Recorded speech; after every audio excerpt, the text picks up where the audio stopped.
Sometimes you come home from the grocery store with just groceries, but other times you come home with a box of magic, a treasure chest full of dreams. Okay, fine, it's actually just a box full of frozen chicken legs, but look how much I got it for, $15. And today I'm going to be showing you my 3-day process for how I turn it into one of my favorite simple chicken and rice dishes. Now, if you haven't bought one of these frozen chicken boxes before, everything inside is usually frozen together in a big clump, or in this case, 2 clumps. There's not really much you can do with a giant clump of frozen chicken, so what I'll do is throw the entire box into the fridge overnight to thaw just a little bit, and then pull it back out the next day. At this point, the chicken is still pretty frozen, but soft enough where you can begin to separate the pieces out. Yeah, it's still frozen. I'll start separating them out and throwing them into freezer bags, usually putting 4 in each bag. 4 is a good number, mainly because that's all I can fit into one bag, but it's also the perfect amount for dinner and lunch the next day if you're cooking for 2 people like I am. I kinda miss my teenage years and early 20s where I could, and would, eat 4 chicken legs for dinner and still be hungry. What were leftovers? I never had those. And I mean, I technically could still eat 4 chicken legs in one sitting, but now that just seems like a very bad economical decision, especially when I've just used up my last freezer bag. Oh wait, I had another box of them. Phew. But yeah, I'm an adult and I need to make adult decisions, and that means only eating 1 chicken leg per meal in order to save leftovers for lunch the next day. But that's fine, because my metabolism sadly ain't what it used to be. Anyway, back on track, look how much chicken is coming out of this box. There are 15 pieces total in here. 15 pieces for $15. Sometimes you see packages of 4 chicken legs for $15 each, so this box basically gave me 4 times that value. I told you it was a treasure chest full of dreams. I'm not going to make this all at once, so I'm throwing 3 of the bags back into the freezer to save for another time. I'll put the last bag in the fridge to finish thawing and pull it out the next day. Day 3, cooking day. So you don't really get this problem when you buy fresh chicken legs, but when you buy them frozen, they usually still have the backbone piece attached to the thigh.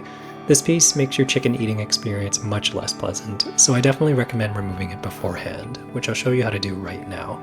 First, you want to have a sharp knife, which will make this process much easier. We're essentially trying to remove this bony plate. You may see this spiny piece at the end and want to cut straight downward to try to remove it. Do not do this. This won't be great for your knife, and there will still be lots of little bones in your chicken thigh. So to get started, zoom! I usually start from the bottom and start slicing towards the outside.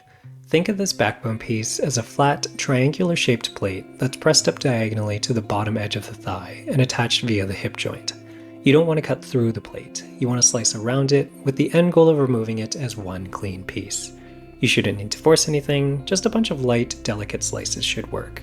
When you turn it over, you also want to slice at a flat angle to keep as much meat on the thigh as possible. I'm not cutting through any bones here, I'm just letting the knife do the work as it cuts through the meat. Speaking of knives, I'm using one of my Japanese knives called a deba, which is a knife that's actually meant for butchering fish, but it works great for cutting up chicken as well. I bought my first Japanese knife about 1.5 years ago, and now I have 5 of them. I love using them though. It's become such a joy to cut vegetables, or chicken legs. If you keep rotating the chicken, slicing slowly, eventually you'll reveal the hip joint where the thigh bone is connected to the backbone.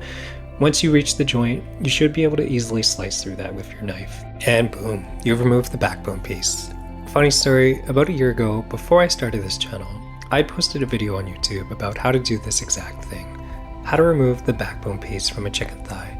Before I figured out how to do this myself, I remember searching for videos on it and not being able to find anything.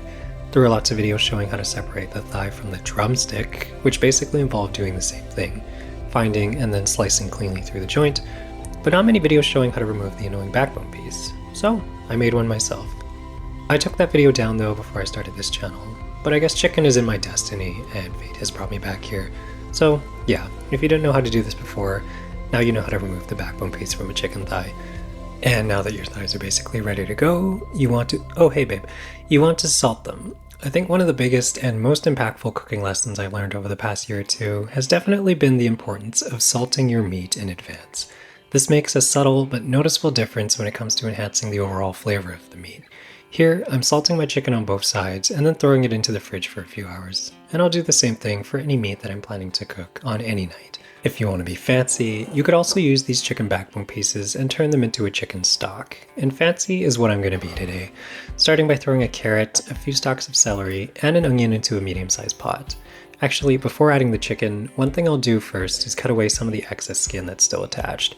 This will mean less fat in the broth. If you want it to be extra fancy, you could dry the pieces of skin, put them in a cold pan, and then turn it up to medium and slowly let them fry.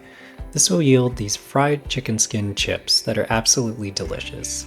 I'm being kind of fancy with the stock, but not extra fancy with the chicken skin chips today. But they are great and I do recommend them. Once your stock has come to a light simmer, you'll want to start scraping away all the scum that has risen to the top. You'll probably want to do this every 15 minutes or so for the first hour. Let that go for a few hours and you'll have a nice pot of liquid gold. Side note, thanks everyone who's been following along on my YouTube journey so far. Let me know if you find these food videos interesting. I really enjoy making them and honestly thought I'd be doing more than when I first started out, but I've gone down more of the personal development route. Tips about how to be a better human being. Although, I would say learning to make a great chicken and rice dish also makes you a better human being. Now, I'm hitting this chicken with tagine, a lemon and herb mix, and garlic powder, plus some salt and pepper. You could really use any combination of spices that you like, but I find that the citrus flavor in both the tagine and the lemon and herb mix really make this dish stand out. I'll hit it with some olive oil on the skin side and add the same spices. If you have to touch the chicken, you want to very skillfully take the garlic powder lid off with one hand, sprinkle, and then very skillfully put the lid back on with one hand as well. Whatever, it's fine. Okay, so mixing the spices doesn't always hit all the spots that you want to get. I didn't get the sides, and if I don't mix these spices by hand, I'm going to be wasting everything at the bottom of the tray, and I don't want to miss out on all that flavor, so getting my hands dirty, but then washing them again of course. Checking on my stock, and now it's time to make the rice. Today, I'm making a brown cow rose rice. I grew up mainly eating white jasmine rice, which I still love of course, but I find that cow rose rice has such a nice texture. It's firmer and chewier, and I almost feel like that elevates it to being an equal part of the dish. Like, it's not just side dish rice. It's not rice that's just there to eat along with the main dish. It's rice that holds its own along with the main dish. It is co-main dish rice. The only bad thing is that it takes longer than white rice to cook, about 45 minutes, but as they say, good things take time. And that timeline actually works out perfectly for cooking this chicken. You'll definitely want to use parchment paper over aluminum foil. I find that chicken doesn't stick to the parchment paper the same way that it sticks to foil, and you'll see why this is important soon. Clean this up a little bit, and then I'll throw this into a preheated 400-degree oven for about 35 minutes. I turned on the oven at the same time I started cooking my rice, and usually there's about 30 minutes left at this point, so these should both be ready at the same time. While that's going, I'll prep some garnishes. Today, I'm using some basil leaves off my $4 Superstore basil plant, and also some fresh dill. But really, any fresh herb would work wonderfully here. This is a super easy way to level up a relatively simple dish. Everything looks fancier and tastes better with some fresh green herbs sprinkled on top. Unless it's sage. I tried sage once and it kind of tasted like soap. And then I learned it's better to incorporate sage while cooking, or if you really want to use it as a garnish, frying the leaves first. Anyway, don't use sage as a fresh finishing herb. Doing a final check on my broth, which has been going for a few hours at this point. Wait a little bit longer, and if I've timed it perfectly, the chicken and rice should be done at the same time.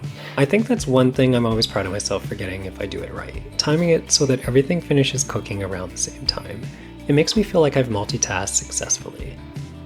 So this is the main part that I really wanted to show. The game changer. The thing that I discovered that made me want to make this video in the first place. And also why it's important to use parchment paper. Take all this chicken juice and fond and pour it into the rice. Scrape up, or I guess scrape down, all the little pieces. All those nuggets of flavor. Dump in all that you can, and then mix that up. This kicks your rice up so many levels. And what else would you do with that chicken juice? This is literally the perfect way to use it up. Now finish plating with some lemon juice, salt and pepper, and the fresh herbs you chopped. I'm also adding some pickled red onions and some black toasted sesame seeds. And here you have it, a delicious chicken and rice dish that costs less than $1.50 to make, and a bowl of broth to go with it. Hopefully now you understand why I get so excited about a $15 box of frozen chicken legs. You can do so much for so little. You don't have to waste the backbone pieces. You don't have to waste the cooked chicken juice. You can use all of these things together and turn it into something truly magical. Anyway, thanks for watching, consider liking and subscribing, and I'll see you in the next one.